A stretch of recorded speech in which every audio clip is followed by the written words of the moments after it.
ദൈവത്തിൻ്റെ അതിപരിശുദ്ധമായ നാമം വാഴ്ത്തപ്പെടുമാറാകട്ടെ. റോമാലേഖനം 4-ാം അധ്യായം 17-ാം വാക്യത്തിൽ മരിച്ചവരെ ഉയർപ്പിക്കുകയും ഇല്ലാത്തതിനെ ഉള്ളതുപോലെ വിളിച്ചു വരുത്തുകയും ചെയ്യുന്നവനായി പിതാവായ ദൈവത്തിൻ്റെ ദൃഷ്ടിയിൽ അവൻ നമുക്കെല്ലാവർക്കും പിതാവാകേണ്ടത് തന്നെ എന്ന് അബ്രഹാമിനെ കുറിച്ച് ദൈവത്തിൻ്റെ വചനം പറയുന്നു. അബ്രഹാം വിശ്വസിച്ചൊരു വിശ്വാസമാണ് മരിച്ചവരെ ഉയർപ്പിക്കുകയും ഇല്ലാത്തതിനെ ഉള്ളതുപോലെ വിളിച്ചു വരുത്തുകയും ചെയ്യുന്ന തൻ്റെ ദൈവം. ഏറിയ കാലങ്ങൾ കാത്തിരുന്നൊരു അബ്രഹാമിനോടൊരു വലിയ പരിശോധന ഉണ്ടായി. അതെ, ഉൽപ്പത്തി പുസ്തകം 22-ാം അധ്യായത്തിൽ 3 വിളികൾ നമുക്ക് കാണാൻ കഴിയും.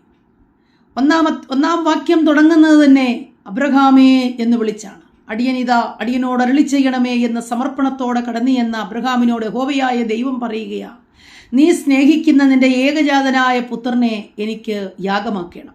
അബ്രഹാം സമ്മതിച്ചു, മുന്നോട്ട് യാത്ര ചെയ്യുന്നു. യാഗത്തിനുള്ള ഒരുക്കങ്ങളെല്ലാം ആയപ്പോൾ മകൻ അപ്പനോട്, അപ്പാ, യാഗത്തിനുള്ള എല്ലാ ക്രമീകരണങ്ങളും നാം ചെയ്തു, യാഗവസ്തു എവിടെ? അപ്പനായ അബ്രഹാം പറയുന്നു, യഹോവ ഒരാട്ടിൻകുട്ടിയെ നമുക്കായി കരുതും.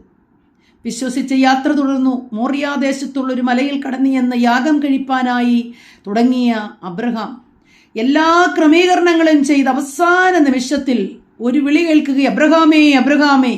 വളരെ ദ്രുതഗതിയിലുള്ളൊരു വിളി, വളരെ വേഗതയിലുള്ളൊരു വിളി, സ്വർഗം വെപ്രാളം തല്ലിയൊരു വിളി വിളിക്കുക, അബ്രഹാമേ, അബ്രഹാമേ. അവിടെയും അബ്രഹാം, അടിയനിതാ, ബാലന്റെ മേൽ നീ കൈവെക്കരുത്. കാരണം എന്താ? നീ ദൈവമായ യഹോവ നിന്നോട് ആഗ്രഹിച്ചത്, നിന്നിൽ നിന്ന് ആഗ്രഹിച്ചു, നീ ചെയ്തു കഴിഞ്ഞു. നിനക്ക് ഞാൻ ദാനമായി തന്നിരിക്കുന്ന ഈ തലമുറയിലാണ് എൻ്റെ വാഗ്ദത്തം നിവർത്തിക്കാനുള്ളത്. നീ ഇതിനെ വിട്ടുതരുമോ എന്ന് ഞാൻ പരീക്ഷിച്ചു. ആ പരീക്ഷയിൽ നീ വിജയാളിയായി തീർന്നിരിക്കുന്നു. ഇപ്പോൾ യാഗം കഴിക്കാനുള്ളതായ മൃഗം, ആട് നിന്റെ പുറകിലേക്ക് ഞാൻ ഓൾറെഡി വെച്ചിട്ടുണ്ട്. നീ കടന്നു എന്ന് അതിനെ കൊണ്ടുവന്ന് യാഗം കഴിക്കുക. പ്രിയപ്പെട്ടവരെ, സർവശക്തനായ ദൈവം അബ്രഹാമിൻ്റെ വിശ്വാസത്തെക്കുറിച്ച് പറയുകയാണ്. ഇല്ലാത്തതിനെ ഉള്ളതുപോലെ വിളിച്ചു വരുത്തുവാൻ കഴിവുള്ള ദൈവം. യാഗമർപ്പിച്ച് യാഗത്തിൻ്റെ ആ ഭസ്മത്തിൽ നിന്ന്, ചാമ്പലിൽ നിന്ന്, ചാരത്തിൽ നിന്ന് പുതിയ തലമുറകളെ എനിക്ക് ഉളവാക്കാൻ കഴിയുന്നവനാണ് ഞാൻ വിശ്വസിക്കുന്ന ദൈവമെന്ന് വിശ്വസിച്ച ഭക്തൻ. ഇന്ന് അബ്രഹാമാണ് വിശ്വാസികളുടെ പിതാവ്. പ്രിയപ്പെട്ടവരെ, നമ്മുടെ ജീവിതത്തിൽ ഈ ഒരു വിശ്വാസം കൊണ്ടുവരുവാൻ നമുക്ക് കഴിഞ്ഞാൽ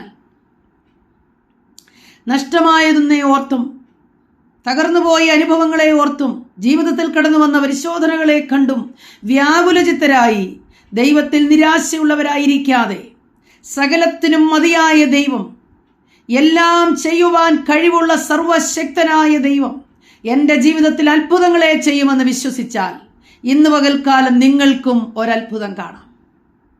ചാരത്തിൽ നിന്ന് മക്കളെ ഉണ്ടാക്കുവാൻ എൻ്റെ ദൈവത്തിന് കഴിയുമെന്ന് അബ്രഹാം വിശ്വസിച്ചു. അതവന് നീതിയായി കണക്കിട്ടു. അബ്രഹാമിന് വേണ്ടി ഇതാ സർവശക്തിയുള്ള ദൈവം ഇറങ്ങി വരികയാണ്. ഇന്ന് പകൽക്കാലം ദൈവത്തിൻ്റെ ആത്മാവ് പറയുന്നു, വിശ്വാസത്താൽ ചില അത്ഭുതങ്ങളെ നിങ്ങൾ കാണും. നിങ്ങളുടെ വിശ്വാസം ക്ഷീണിച്ചിരിക്കുന്ന സാഹചര്യങ്ങൾ ഓർക്കുമ്പോൾ, തകർന്നുപോയ അനുഭവങ്ങൾ ഓർക്കുമ്പോൾ, നഷ്ടമായ അവസ്ഥകൾ ഓർക്കുമ്പോൾ വിശ്വസിപ്പാൻ കഴിയുന്നില്ല. വിശ്വാസത്തിന് വിലയില്ലാതായതുപോലെ തോന്നുന്നു. എന്നാൽ ദൈവം പറയുന്നു, സകല പ്രതീക്ഷകളും അസ്തമിക്കുന്നിടത്ത് നമ്മുടെ സകല പ്രതീക്ഷകളും തകരുമ്പോൾ, പ്രതീക്ഷയ്ക്ക് വിരുദ്ധമായാണ് ദൈവപ്രവർത്തികൾ വെളിപ്പെടുന്നത്. സകല പ്രതീക്ഷകളും തകർന്നു എന്ന് തോന്നുന്നിടത്ത് പ്രതീക്ഷകൾക്ക് വിരോധമായി, നമ്മുടെ പ്രതീക്ഷയ്ക്ക് വിരോധമായി സർവശക്തിയുള്ള ദൈവത്തിൻ്റെ കരം ചലിക്കും. രാവിലെ സമയം വിശ്വസിക്കുന്നുവെങ്കിൽ നിങ്ങൾക്കും ദൈവമഹത്വം കാണുവാൻ കഴിയും. അബ്രഹാമിൻ്റെ വിശ്വാസം വീണ്ടുകൊള്ളുവാൻ ദൈവത്തിൻ്റെ ആത്മാവ് നമ്മെ പ്രബോധിപ്പിക്കുക. സർവശക്തിയുള്ള ദൈവത്തിന് കഴിയാത്ത ഒരു കാര്യവുമില്ലെന്ന് വിശ്വസിക്കുന്നുവെങ്കിൽ ഇന്ന് നമുക്കായ ദൈവത്തിൻ്റെ ശക്തി അവൻ വെളിപ്പെടുത്തും. അവൻ എൽ ശദായി ആണ്. പ്രിയപ്പെട്ടവരെ, അവൻ സർവശക്തിമാനാണ്. അവൻ സർവ്വജടത്തിൻ്റെയും ദൈവമായ യഹോവയാകുന്നു. ആ ദൈവത്തിൻ്റെ കരുതലുകളെ കാണാൻ ഇന്ന് രാവിലെ സമയം ദൈവത്തിങ്കിലേക്ക് അടുത്തു വരാം. സർവശക്തിയുള്ള ദൈവത്തിൽ വിശ്വസിക്കുന്ന നമുക്ക് വേണ്ടി അവൻ പ്രവർത്തിക്കുന്ന പ്രവൃത്തികളെ കാണുവാൻ അവൻ്റെ അടുക്കലേക്ക് അടുത്തിയില്ല. അവൻ്റെ അടുക്കലേക്ക് അടുത്തി എന്നാൽ അവൻ നമ്മുടെ അടുക്കലേക്കും വരുന്ന ദൈവമാണ്. രാവിലെ സമയം ദൈവകരങ്ങളിൽ ഏൽപ്പിക്കാം. ദൈവത്തിൻ്റെ അത്ഭുതങ്ങളെ നാം കാണും.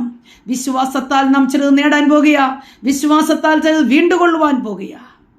അബ്രഹാം വിചാരിച്ചതുപോലെ, അവനോട് വാഗ്ദത്തം ചെയ്തതുപോലെ നിവർത്തിക്കുവാൻ ദൈവം വിശ്വസ്തനെന്ന് രാവിലെ സമയം അറിയുക. ഈ വചനങ്ങളാൽ ദൈവം നമ്മെ അനുഗ്രഹിക്കട്ടെ. ആമേൻ.